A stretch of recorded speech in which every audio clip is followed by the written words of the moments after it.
New Hope TV, your encounter with God. Hello, good evening everybody. और सभी लोगों को इस शाम का It's अभिवादन। such a privilege to come into your homes today. और सचमुच बड़े गौरव और सम्मान की बात है आपके घर में आने का And I आज। believe I have a word from the Lord this evening for you. और मुझे पूरा यकीन है कि आज की शाम प्रभु की ओर से मेरे पास आप सभी के लिए वचन है। So let's get into the word now. तो चलिए वचन में जाएंगे इस वक्त। Many of us are going through a season where everything around you seems out of control.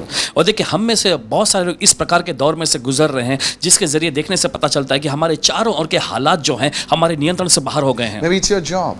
शायद हो सकता है आपकी नौकरी की Maybe बात it's हो your health. या हो सकता है आपका स्वास्थ्य हो। Perhaps there's some trouble in your family. कदाचित हो सकता है आपके परिवार में किसी प्रकार की मुसीबत ही आ गई हो। Some of us are distressed at what's happening around us. और हम में से कुछ लोग बहुत ही परेशान हैं कि हमारे आसपास क्या हो रहा है। The virus, वायरस का, the earthquakes, उसके बाद देखते हैं the भूकंप, locusts, टिड्डी दल the cyclones. और चक्रवाती So तूफान। many things are happening around us. बहुत सारी चीजें हमारे आसपास हो रही हैं। When such things happen, even the upright can get uptight. और देखिए जब इस प्रकार की चीजें होने लगती है तो यहाँ तक कि खरे लोग भी परेशान हो सकते We हैं। tend to lose our peace and fear grips us. और देखिए हम मजबूर हो जाते हैं कि अपनी शांति को गंवा बैठे और उसके वजह से डर जो है हमें पकड़ लेता है। Depression and heaviness takes hold of us. और फिर तनाव और जो भारीपन होता है हम पर अपना कब्जा जमा लेते हैं। This is what the Bible says in the book of Isaiah, the garment of heaviness. और देखिए यही तो बाइबल कहती है यशायाह की पुस्तक में भारीपन का वस्त्र। Now the big question is that how we can have the peace of God in the midst of it all. और बड़ा सवाल ये उठता है कि इन सारी बातों के बीच में भी परमेश्वर की शांति को हम कैसे पा I सकें। believe God has a word for you. और मुझे पूरा यकीन है कि परमेश्वर के पास आप सभी के लिए वचन है Now what आज। I'm going to say is not to condemn anyone और देखिए जो मैं बताने जा रहा हूँ वो किसी की निंदा करने के लिए नहीं है or become judgmental, या फिर किसी के प्रति अपना फैसला but सुनाने I के लिए भी नहीं है। speak the truth in love. मैं सच्चाई को बताने जा रहा You हूँ। see, alcohol cannot give you this peace. आप देखते हैं शराब जो है आपको ये शांति नहीं दे सकती। It can drug you, it can numb you, but it cannot give you peace. और देखिए ये आपका होश आपको गंवाने में मदद कर सकती है, आपको सुन्न कर सकती है, लेकिन आपको ये शांति नहीं देगी। Likewise, drugs and other substances cannot give you this peace. और उसी तरह से मादक पदार्थ और दूसरी जो चीजें होती हैं वे भी आपको ये शांति नहीं दे सकती। I want you to look at John chapter 16 and verse 33 and let's look at what Jesus said over there. और मैं चाहता हूं कि इस वक्त आप निकालें यूहन्ना के 16वें अध्याय उसके 33वें वचन में। देखिए यीशु ने क्या कहा वहां। He said, यीशु ने कहा "These things I have spoken to you, मैंने ये बातें तुमसे कही हैं that in me you may have peace. कि तुम्हें मुझ में शांति मिले। In the world you will have tribulation, but take courage. I have overcome the world." संसार में तुम्हें क्लेश होता है परंतु ढाढ़स बांधो, मैंने संसार को जीत लिया है। Let's look at the first part of that word right now. और आइए इस वचन के पहले हिस्से को हम देखेंगे। In me you will have peace. मुझ में तुम्हें शांति मिलेगी। You see, real peace is not found in things. Real peace is found in Jesus. आप देखते हैं असलियत की शांति जो है आपको चीजों में नहीं मिलेगी, असलियत की शांति आपको यीशु में ही मिलेगी। Peace is found in a person, and that person is the Lord Jesus Christ. शांति जो एक व्यक्ति में पाई जाती है और उस व्यक्ति का नाम है प्रभु यीशु मसीह। I encourage all of you, और मैं आप सभी का हौसला बढ़ाता when हूँ you pray, जब आप प्रार्थना करते हैं just don't do it as mere form of activity.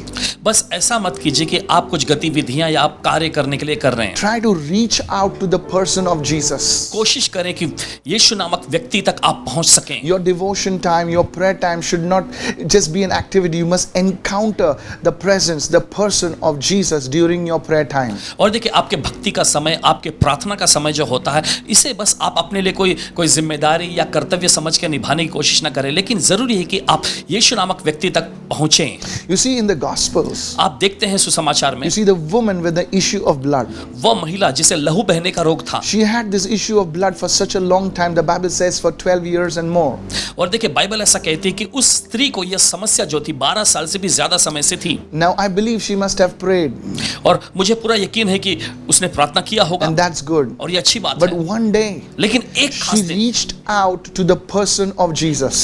वह यीशु नामक व्यक्ति तक पहुंची। She said, उसने कहा "If I can only touch the person of Jesus." अगर मैं सिर्फ यीशु नामक इस व्यक्ति को छू लूंगी। You see, that's what she did. देखिए उसने यही तो किया And that day, everything changed in her life. और उसी दिन उसकी जिंदगी के हर एक हालात बदल गए। You see, it's only in Him that you and I will have peace in our heart and in our mind. और देखिए सिर्फ यीशु मसीह में ही हमको हमारे दिल में और हमारे मन में चैन और शांति It's मिलेगी। when she met the person of Jesus Christ. जब यीशु मसीह नामक व्यक्ति से उसकी मुलाकात Not हुई, only did she receive a healing, I believe she received peace of mind. तो उसने सिर्फ चंगाई को ही नहीं पाया होगा, लेकिन मुझे पूरा यकीन है कि उसके मन और दिमाग में भी शांति आ गई। Real peace comes from having a personal relationship with a living Savior and Lord Jesus Christ. सच्ची शांति जो है यह हमारे जीवित उद्धारकर्ता प्रभु यीशु मसीह के साथ संगति करने और संबंध बनाने में आता See, है। it's not about rituals, it's about relationship. देखिए, यह कोई रीति रिवाज नहीं है, यह एक रिश्ता कायम करना It's है। not about your fancy words, it's about your relationship with the Lord Jesus Christ. और देखिए, यह आपके बोले गए कल्पनाशील कोई बातें या शब्द नहीं, लेकिन प्रभु यीशु मसीह के साथ आपका रिश्ता कायम करने वाली That's why बात है। Jesus said, In me you will have peace. इसीलिए यीशु मसीह ने कहा कि मुझ में तुम्हें शांति मिलेगी। Have you surrendered your life to Jesus? क्या आपने अपनी जिंदगी यीशु के हवाले किए हैं? Then do that today. अगर नहीं तो आज करिए। You know, some of us have strayed away from the Lord's ways. और देखिए, हम में से कुछ लोग प्रभु के मार्गों से भटक गए हैं। Maybe because of disappointments with that something has not happened the way it should have happened. शायद हो सकता है मायूसी की वजह से कि चीजें जिस तरह से होनी चाहिए थी वैसी ना हुई हो आपके Why लिए। not rededicate your life to Him today? क्यों ना आप अपनी जिंदगी फिर से प्रभु यीशु के हवाले कर And दें that आज। peace which surpasses all understanding will guard your heart, will guard your mind. और वो शांति जो सारी समझ से परे है आपके मन और आपके हृदय को सुरक्षित रखेगी। Nothing will be able to shake you. कुछ भी आपको हिला नहीं The सकेगा। wind will come, the storms will come, but your house will not shake, it will not fall because it was built on the person of Jesus Christ the rock. और Hallelujah. आंधी चलेंगी, तूफानें आएंगी, बाढ़ भी आएंगी, लेकिन Will not देखिए fall. ये आप गिरेंगे नहीं, क्योंकि आपकी बुनियाद जो है मजबूत चट्टान या कि प्रभु यीशु मसीह नामक व्यक्ति पर बनाई गई होगी। Hallelujah. Hallelujah. There was a great woman of God called Maria Woodward Etter. परमेश्वर की महान महिला हुआ करती थी Maria Woodworth Etter ji. In her family, उनके परिवार में many people passed away. बहुत सारे लोगों का देहांत हो Her गया। children passed away. उनके बच्चों का Her देहांत हुआ, husband passed away. उनके पति का देहांत हुआ, But she held on to the Lord Jesus लेकिन Christ. उन्होंने प्रभु यीशु मसीह को थामे रखा। And she was mightily used like no other woman of God. फिर उसके बाद परमेश्वर की ऐसी महिला के रूप में उनका इस्तेमाल किया गया जैसा पहले कभी किसी के साथ नहीं हुआ She था। was called the grandmother of Pentecostalism. और देखिए, उन्हें ये पेंटिकॉस्टल जो पंथ है उनको ग्रैंड मदर यानी दादी माँ जैसे नाम से पुकारा When she गया। prayed, tumors would fall. और जब वे प्रार्थना किया करती थी तो शरीर में की गांठें गिर जाती थी। When people came within a certain area of a ministry, they would experience the presence of God. और फिर जब लोग उनकी सेवकाई करते समय कुछ स्तर पे जब आते थे तो लोग जो है परमेश्वर की उपस्थिति को महसूस करने लग जाते थे। This will happen to many of us और देखिए, ऐसा ही होगा हम में से बहुत सारे when लोगों we के साथ encounter the person of Jesus. जब हमारी मुठभेड़ यीशु नामक व्यक्ति से होगी। In me you will have peace, Jesus says. यीशु कहते हैं मुझ में तुम्हें शांति Not मिलेगी। in things, not in circumstances. In me you will have peace. चीजों में या हालातों में नहीं, लेकिन मुझ में, यीशु कहते हैं मुझ में आपको शांति मिलेगी। Hallelujah. Hallelujah. If you're receiving this, lift your hand and say, I receive it. अगर आप इसे ग्रहण करते हैं तो अपने हाथों पर उठाकर बोलिए, मैं ग्रहण करता हूँ। Amen. Hallelujah. Amen. Many of you Hallelujah. are receiving this divine peace right now. आप में से बहुत सारे लोग इस दैवीय शांति को ग्रहण कर रहे हैं इस वक्त। Let's go further right now. चलिए हम आगे बढ़ते हैं इस वक्त। You see, John chapter 16, verse 33, the same one says, These things I have spoken to you that you may have peace. और देखिए, प्रभु यीशु मसीह ने यूहन्ना के 16वें अध्याय उसके 13वें वचन में कहा कि मैंने ये बातें तुम्हें इसलिए कही हैं कि तुम्हें मुझ में शांति मिले। These things I have spoken to you. The words that Jesus spoke would bring peace to the disciples, in other words. और देखिए, यीशु ने कहा मैंने ये बातें तुमसे इसलिए कही कि तुम्हें मुझ में शांति मिले। दूसरे शब्दों में यीशु ने जो वचन और शब्द कहे थे इसके वजह से चेलों को शांति मिलेगी। Hallelujah. Hallelujah. Now, let's go further right now. चलिए हम आगे बढ़ते हैं इस If वक्त। you read Isaiah chapter 26 and verse 3, अगर आप पढ़ेंगे यशायाह के अध्याय 26 के 30वें वचन में, that's a very powerful scripture. बहुत ही सामर्थ्यशाली आयत है I वहां। want you to open your Bibles, everybody. और चाहते हैं कि सभी लोग बाइबल में खोलें इस वक्त। It says, You will keep him in perfect peace. तू उसे पूर्ण सिद्ध शांति में रखेगा। Now, that word perfect peace in the Hebrew, it is, You will keep him in shalom, shalom. So they could not translate it in English, so that's why they called it perfect peace. But in the Hebrew, it is shalom, shalom. यहाँ पे जो शब्द आया है पूर्ण यानी सिद्ध शांति जो है वो दरअसल यूनानी भाषा में, इब्रानी भाषा में जो लिखा गया था उसमें शालोम शालोम नामक शब्द आया था, क्योंकि अंग्रेजी में उसका अनुवाद नहीं मिलता है तो उन्होंने इसे नाम दिया सिद्ध शांति के रूप में। You will keep him in perfect peace. In other words, shalom, shalom, whose mind is stayed on you. So how you going to walk in that peace? When your mind is stayed on the Lord, when your mind is fixed on the Lord. देखिए, वचन ऐसा कहता है कि जिसका मन तुझ में धीरज धरे हुए है उसकी तू पूर्ण सिद्ध शांति के साथ रक्षा करता है। किसकी रक्षा? परमेश्वर सिद्ध शांति के साथ करता है जिस व्यक्ति का मन जो है परमेश्वर पर लगा रहता है, because he trusts in you. क्योंकि वह तुझ पे भरोसा करता है। Hallelujah. Hallelujah. You may ask me, "Oh, Pastor, what do you mean by a mind that is fixed on the Lord?" तो फिर शायद आप ये पूछना चाहते हो कि पासवान जी, आप ये जो कह रहे हैं कि प्रभु पर अपने मन को लगाए रखना, इसका दरअसल मतलब क्या है? A mind fixed on the Lord means a mind that constantly meditates on the word of God. वह मन जो प्रभु पर पूरी तरह से धीरज धरे हुए है, उसका मतलब ये होता है कि वह मन जो परमेश्वर के वचन पर लगातार मनन करता है। I'm not just talking about reading the Bible. After even reading the Bible throughout the day, you are thinking about the word. देखिए, मैं बाइबल पढ़ने के बारे में नहीं कह रहा हूँ, लेकिन That's जब good, आप that's बाइबल, good, yeah. ये अच्छी बात है, लेकिन Yes. जब आप बाइबल पढ़ लेते हैं तो उसके बाद पूरे दिन भर आप वचन पर ही मनन करते रहते What हैं। you read, you are allowing that word to go through your mind. जो आपने पढ़ा, आप इजाजत देते हैं कि वो वचन आपके मन, आपके दिमाग में समा जाए। You're not allowing the negativity around you to grab your emotions. आप इजाजत नहीं देते हैं कि आपके चारों ओर के जो नकारात्मक चीजें हैं, आपके भावनाओं और जज्बातों को पकड़ लें। I'm not saying that it's going to be easy, but you have to make every effort and the Lord will help you to do that. और देखिए, मैं ये ऐसा नहीं कह रहा हूँ कि ये बड़ा आसान होगा, नहीं, लेकिन आपको कोशिश तो करनी पड़ेगी और फिर प्रभु आपको इसमें सफल होने के लिए मदद भी करेगा। I also encourage you to increase your time in reading the word. और साथ ही मैं आपका हौसला बढ़ाता हूँ कि जब अपने वचन को पढ़ने का जो आपका समय है बाइबल अध्ययन का, उसे भी जरूर बढ़ाएं। Maybe you not understand everything that you're reading, you know. और शायद हो सकता है कि जो आप पढ़ रहे हैं वो सारी बातें आपको समझ में ना Maybe आए। you not remember. Maybe like you know what you're reading. It will not stick in your mind. But what really happens is it will refresh your mind. It will refresh your spirit. शायद हो सकता है कि जो आप पढ़ते हो वो सारी बातें आपको याद ना रहती हो, ना ही आपके मन से चिपकती हो, लेकिन इससे क्या होगा, जब आप वचन को पढ़ते हैं, इस पर मनन करते हैं, तो यह आपके दिमाग को और आपकी आत्मा को तरोताजा कर देगा। You know, if you read Philippians chapter 3 verse 19, अगर आप पढ़ेंगे फिलिप्पियों की पत्री उसका 3 अध्याय 19 वचन the में, Bible tells us that we are not to set our mind on earthly things.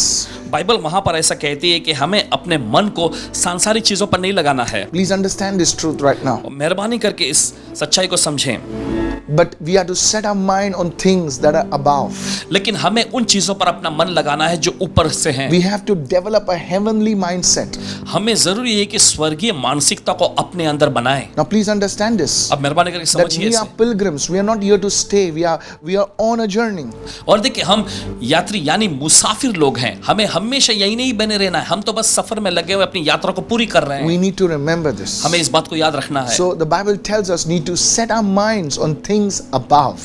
तो बाइबल इसलिए हमसे कहती है कि हमें अपने मन को ऊपर की जो चीजें हैं उन पर लगाए रखना है। That's how you will and I will find peace. इसी तरीके से आपको और मुझे शांति मिलेगी। Hallelujah. Hallelujah. Let's go to the third point right now. चलिए हम जाते हैं तीसरे मुद्दे में इस वक्त। Jesus said, यीशु ने कहा, in this world you will have tribulation. इस संसार में तुम्हें क्लेश होगा। Jesus did not hide the fact or Jesus did not sugarcoat his message. और देखिए, यीशु मसीह हकीकत को छुपाते नहीं हैं, ना ही यीशु अपने संदेश में मिलावट करते हैं। But there's hope, there's a promise. He says, but take courage, I have overcome the world. लेकिन फिर भी यीशु मसीह हमारे सामने आशा भी रखते हैं और प्रतिज्ञा भी करते हैं कि तुम ढांढस बांधो, मैंने संसार को जीत लिया है। Nobody can say that. कोई नहीं कह सकता Not ऐसे। even the greatest person in the world can say that. और देखिए, इस दुनिया का सबसे महान व्यक्ति भी ऐसा नहीं कह सकता। I'm not a Greek scholar, और देखिए, पासवान जी कहना चाहते हैं कि यूनानी भाषा के विद्वान तो नहीं है, but I often refer to the Greek dictionary. लेकिन अक्सर यूनानी जो डिक्शनरी यानी शब्दकोश है उसका उल्लेख That जरूर करते word हैं। for peace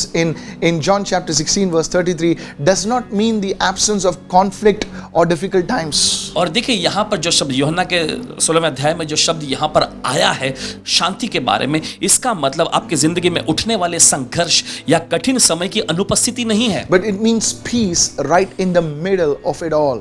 लेकिन इसका मतलब यह है कि इन सारी चीजों के बीच में भी आपको शांति मिलेगी। In other words, दूसरे शब्दों में, peace does not mean the absence of the storm, but peace means right in the midst of the storm. और देखिए, Hallelujah. दूसरे शब्दों में शांति का अर्थ तूफान की अनुपस्थिति नहीं है, लेकिन इसका असलियत का अर्थ यह है कि तूफान के बीच में भी आपके पास शांति होगा। Right in the midst of the storm, you will have peace. तूफान के बीच में आपको ये शांति You मिलेगी। see, that's what the disciples experienced. They were in the storm, but right in the midst of the storm, they found peace, and it was in Jesus. Come देखिए, on. यही तो चेलों का भी अनुभव था कि वो पूरी तरह से तूफानों के बीच में घिरे हुए थे, लेकिन उस तूफानों के बीच में भी उनके पास शांति थी। Hallelujah. Hallelujah. If you read Ephesians 2 and verse 14, अगर आप पढ़ेंगे इफिसियों की पत्री उसके दूसरे अध्याय 14वें वचन में it tells us that Jesus is our peace. He is our peace. और बाइबल ऐसा कहती कि यीशु ही हमारी शांति है, यीशु हमारा मेल है। He has overcome the world. उसने दुनिया पर जीत पा लिया है And because he has overcome the world cannot overcome us because he is in us and with us. और क्योंकि यीशु ने दुनिया को जीत लिया है, इसलिए दुनिया हम पर जयवंत नहीं हो सकती है, क्योंकि यीशु मसीह हमारे साथ हैं और हमारे अंदर हैं। Receive this truth, church. और इस सच्चाई को ग्रहण कर लीजिए। This truth has to go inside of you. ये सच्चाई सीधे आपके अंदर समा जानी You चाहिए। know, as I was meditating upon this message, और जैसे पासवान जी इस संदेश पर मनन कर रहे थे, I was reminded of Noah's Ark. और इन्हें स्मरण आया नूह के जहाज के बारे में। Noah's Ark is such a great picture of the end times. हम देखते हैं नूह का जो जहाज जो था अंतिम समय के लिए बिल्कुल मेल खाता हुआ एक महान चित्र है। It's a prophetic picture. ये एक भविष्यवक्ताई का चित्र है। This ark which God told Noah to prepare, हम देखते हैं ये जहाज जो परमेश्वर ने नूह से कहा था बनाने के लिए, it became God's means of salvation to Noah and his family members. वो नूह और उसके परिवार के सदस्यों के लिए परमेश्वर के उद्धार का एक साधन बन गया था। Hallelujah. Hallelujah. So remember, whenever God tells you to do something, it's not only for you, but it's also for the people connected with you. Somebody receiving this. तो हमेशा याद रखिए, जब परमेश्वर आपसे कुछ करने के लिए कहता है तो ये सिर्फ आप ही से जुड़ा हुआ नहीं है, ये उन लोगों के साथ भी मेल खाता है जो आपसे जुड़े हुए लोग हैं। God's ग्रहण करें। vision is bigger than you. परमेश्वर का दर्शन आपसे कहीं बड़ा है। Somebody wrote to me recently, और हाल ही में किसी ने लिखा पासवान जी को, how do I know it's God speaking to me? और कैसे मैं ये जान सकता हूँ कि परमेश्वर मुझसे बात कर रहा है? One of the ways एक तरीका है is that when God speaks to you, कि जब परमेश्वर आपसे बात करता it है, will not only be about you, ये सिर्फ आप ही के बारे में नहीं होगा, it will be about his people, it will be about his kingdom.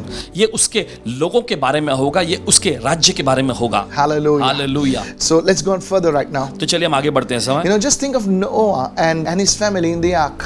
जरा कल्पना करें नूह और उसके परिवार के विषय में उस जहाज में। The storm was blowing, हर जगह तूफानें चल रही the थी, wind was blowing. आंधियां चल रही I थी, don't know, the waves must be happening so many feet up and the ark is being tossed up and down. और मुझे नहीं पता कि वो लहरें जो इतनी ऊंचाई तक उठ रही होंगी और जहाज बस यहाँ वहाँ हिलडुल रहा होगा। Everything buried under water. सब कुछ पानी के अंदर समा गया। The hills and the mountains buried under water. और हम देखते हैं टीले पहाड़ सब पानी में समा गए, Yet in the ark, लेकिन फिर भी उस जहाज में they had peace and security. उनके पास शांति और सुरक्षा थी। They knew वे जानते थे they had this peace and security. कि वे इस पानी में डूबने वाले नहीं है, पानी में समाने वाले नहीं, उनके पास ये शांति और सुरक्षा थी। Noah's ark displays many similarities to our Lord Jesus हम Christ. देखते नूह का जहाज जो था प्रभु यीशु मसीह से मेल खाने वाली बहुत सारी समानता इसमें मिलती हैं। You see, by entering the ark, आप देखते हैं इस जहाज में कदम रखने के जरिए Noah ensured the physical survival of himself and his family from the flood. हम देखते हैं नूह ने बाढ़ से अपने और अपने परिवार के भौतिक अस्तित्व को सुनिश्चित किया था। When I, we enter into a saving faith through Jesus Christ, जब आप और मैं यीशु मसीह के बचाने वाले उद्धार करने वाले उस विश्वास पे कदम रखते हैं, we ensure a spiritual survival through eternal life in Christ Jesus. तो हम हमारे अनंत जीवन के अस्तित्व को, आत्मिक अस्तित्व को अनंत कालीन के लिए सुनिश्चित And the करते हैं। decision that you make, और वो निर्णय, वो फैसला जो आप करते हैं, it not only impacts you, but it also impacts your family members. इसका असर सिर्फ आप ही पर नहीं पड़ता है, लेकिन आपके परिवार के सदस्यों पर भी इसका असर The word पड़ता of है। God says in the book of Acts, परमेश्वर का वचन कहता है प्रेरितों के कामों की if पुस्तक you में, believe, अगर तुम विश्वास करो, if you trust in the Lord Jesus Christ as your Lord and Savior, अगर तुम प्रभु यीशु मसीह पर अपने प्रभु और उद्धारकर्ता के रूप में भरोसा करोगे, you तुम and your family और तुम्हारा परिवार will receive salvation. दोनों उद्धार पाएंगे। Hallelujah. Hallelujah. You see, Rahab, this one woman, आप देखते हैं राहाब नामक उस एक औरत को, she made a decision, उसने ये फैसला लिया and that decision impacted her entire family. और उसके उस फैसले ने उसके पूरे परिवार पर असर डाला। Noah made a decision to enter the ark. He made a decision to build the ark, and his whole family was saved. Will you call upon the name of Jesus? Will you receive Jesus into your heart today? और देखिए नूह ने फैसला लिया था जहाज बनाने का, Yes. नूह ने फैसला लिया था उस जहाज में कदम रखने का। इसके बाद हम देखते हैं उसका पूरा परिवार बच गया। क्या आप यीशु मसीह पर विश्वास करेंगे आज? Listen to me. सुनिए हमारी, You will have peace. आपके पास शांति होगी। This peace will percolate as water percolates and the salt reaches out to the deepest root. It somehow will percolate to your family members and great things will happen in your family. और देखिए यह विश्वास जो है आपके परिवार तक किसी न किसी तरह से जरूर पहुंच जाएगा और बड़ी चीजें आपके परिवार में होंगी। Hallelujah. Hallelujah. The second thing about Noah's ark. और नूह के जहाज के बारे में दूसरी चीज, The ark had only one door उस जहाज में सिर्फ एक ही दरवाजा था through which Noah had to enter. जिसके माध्यम से नूह को अंदर कदम रखना There was था। no any other door. दूसरा कोई दरवाजा नहीं था There's वहां, only one door. सिर्फ एक ही दरवाजा And था Noah entered through that door. और नूह ने उसी दरवाजे से अंदर कदम रखा। Hallelujah. हालेलुया। Jesus said देखिए यीशु ने कहा, in the book of John, he says, I am the way. यीशु ने कहा यूहन्ना रचित सुसमाचार में, मैं ही द्वार हूं, He मैं did ही not मार्ग say, हूं। I am one of the ways. He says, I am the way. यीशु ने ऐसा नहीं कहा कि बाकी सारे रास्तों में से मैं भी एक रास्ता हूं। नहीं नहीं नहीं, यीशु ने कहा मैं ही मार्ग हूं। You see, salvation has only one door, and that's through Jesus Christ. आप देखते हैं उद्धार के लिए सिर्फ एक ही दरवाजा, एक ही द्वार है और वो है यीशु मसीह। Hallelujah. Hallelujah. That's how it is, church. और इसी तरीके से है ये कलीसिया। Call upon the name of the Lord today. आज प्रभु के नाम को पुकारिए। It doesn't matter what you have done. इससे फर्क नहीं पड़ता आपने क्या किया It है। doesn't matter how far deep you are in sin, how dark sin is around you. If you call out on the name of the Lord Jesus Christ, you will experience this deep peace. There'll be a turnaround in your life. इससे फर्क नहीं पड़ता कि आप पाप की कितनी गहराई में डूबे हुए हैं। इससे फर्क नहीं पड़ता कि आपके चारों ओर पाप के कैसा अंधकार फैला हुआ है। जब आप प्रभु यीशु मसीह को पुकारेंगे तो आप प्रभु यीशु मसीह को उद्धार को अपनी जिंदगी में जरूर पाएंगे। Hallelujah. Hallelujah. Let's stay with Noah's ark. Let me go to the third point right now. और आइए नूह के जहाज के साथ हम बने रहेंगे। चलिए तीसरे मुद्दे पे जाते हैं। The animals were in the ark. वे जानवर जो उस जहाज में थे, Now, please understand, अब मेहरबानी करके to समझिए। put all the animals in one place is not easy. और देखिए सभी जानवरों को एक जगह पे रखना ये आसान नहीं है कभी। There were animals of different types, और देखते हैं उस जहाज में अलग अलग विभिन्न प्रकार के जानवर थे animals of different natures, और अलग अलग स्वभाव के जानवर थे animals that are naturally enemies to one another. और ऐसे जानवर जो स्वभाव से एक दूसरे के दुश्मन थे। The lion and the lamb, हम देखते हैं वहां पर शेर भी था और मेमना भी था, the chicken and the jackal. और फिर हम देखते हैं वहां पे मुर्गी थी, जैकॉल भी था। But in the ark, लेकिन उस जहाज में there was peace. शांति थी। That tells me when these animals entered the ark, ये बताता है कि जब ये जानवर अंदर गए जहाज में they underwent a change of nature. तो ऐसा हुआ कि उनके साथ उनके स्वभाव में परिवर्तन होने का प्रक्रिया में से वो गए। So the ark to me is a beautiful picture of in Christ reality. तो ये जहाज जो है मसीह यीशु में की जो वास्तविकता है उसका एक सुंदर सा चित्र है। When we enter into Christ, जब हम मसीह में प्रवेश we करते हैं, enter into the peace of the Lord Jesus हम Christ. प्रभु यीशु मसीह की शांति में कदम रखते हैं, Your nature will change. आपका स्वभाव बदल It'll जाएगा be easy to forgive somebody. और आपके लिए आसान हो जाएगा किसी को क्षमा करना। It'll be easy to let go of that offense. और देखिए आपके लिए आसान हो जाएगा कि वो ठेस को आप जाने दें। Hallelujah. Hallelujah. Somebody is receiving right now. कोई तो ग्रहण कर रहा है इसको। One day, एक दिन a pastor's daughter came to him and said, एक पासवान जी की बेटी उनके पास आई और कहने लगी, she had a puzzle in her hand. उनके हाथ में पजल थे This puzzle was a world map. और ये पजल जो था ये दुनिया का नक्शा यानी मानचित्र था। She said to the pastor, उन्होंने अपने पिता पासवान जी से कहा, she said, Dada, उन्होंने कहा डाडा, I'm not able to put this puzzle together. और मैं ये सारे पजल्स को एक साथ इकट्ठा करके बना नहीं पा रही हूँ। Now the pastor was preparing a sermon.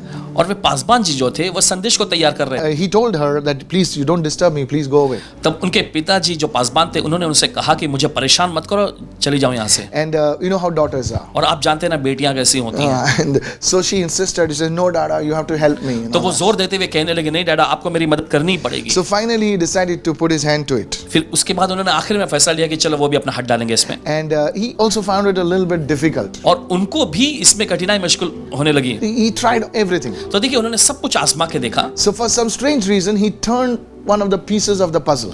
तो कुछ अजीब वजह से उन्होंने एक पजल के जो पीस को कुछ थोड़ा अलग मोड़ दिया। Yeah, and he looked at the back side. और उन्होंने पीछे की ओर देखा And on the reverse, he found a part of a man's picture. और उन्होंने पाया कि उसमें इंसान का चित्र है। He turned the pieces, and instead of putting the world map together, he tried to put in place the body of the man. और देखिए दुनिया का मानचित्र एक साथ बनाने के बजाय जब उन्होंने अपना काम शुरू किया तो फिर इंसान का जो पूरा शरीर का जो मानचित्र जैसा होता है, पूरा आकार होता है, उन्होंने वो बना लिया। And he put it quickly together और जल्दी से उन्होंने सब कुछ बना in लिया a short time. और कुछ ही समय में। And then, to his shock, और फिर अपने ऐसा चौंकते हुए and he looked at the other side, और फिर उन्होंने दूसरी ओर देखा that he saw that the whole world was put together. और उन्होंने पाया कि पूरा दुनिया जो है एक साथ हो गए हैं उसमें। He looked at his daughter अपनी बेटी को देखे उन्होंने and said, उन्होंने कहा I have found my sermon.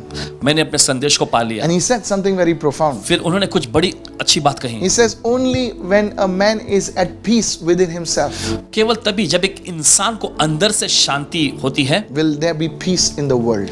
तब दुनिया में भी शांति होगी। Hallelujah. Hallelujah. People of God, परमेश्वर के लोगों, this is a word for you from heaven. स्वर्ग की ओर से आपके लिए वचन When you have peace inside, कि आपके अंदर से शांति है it's only then can you bring peace on the outside. और ऐसा होने के बाद ही आप बाहर भी शांति ला पाएंगे। You see, you lose your mind, you go on a roller coaster ride of emotions. It's because there's no peace on the inside. और देखिए ऐसा होता है कि आप परेशान हो जाते हैं, आप ऐसे एकदम हालातों में बह जाते हैं आप, ये इस वजह से क्योंकि आपको अंदर से शांति नहीं है। If you have this peace inside, अगर आपके अंदर ये शांति हो, you will be a better leader. आप एक अच्छे अगुआ You बनेंगे, will be a better worker. आप एक अच्छे कर्मचारी In बनेंगे। these times, इस समय में we need this peace, this internal peace to hold everything together. Otherwise, everything will fall apart. जरूरी है कि हमारे पास अंदर से ये शांति बने रहे, नहीं तो क्या होगा, सब कुछ टूटकर बिखर जाएगा। You need this peace to hold your family, your relationships together. आपको ये शांति की जरूरत है कि अपने परिवार को, अपने संबंधों को थामे रखने के लिए। Listen carefully. सुनिए ध्यान से। Today, call upon the Lord. आज प्रभु के नाम को पुकारिए, He will release His peace in your life.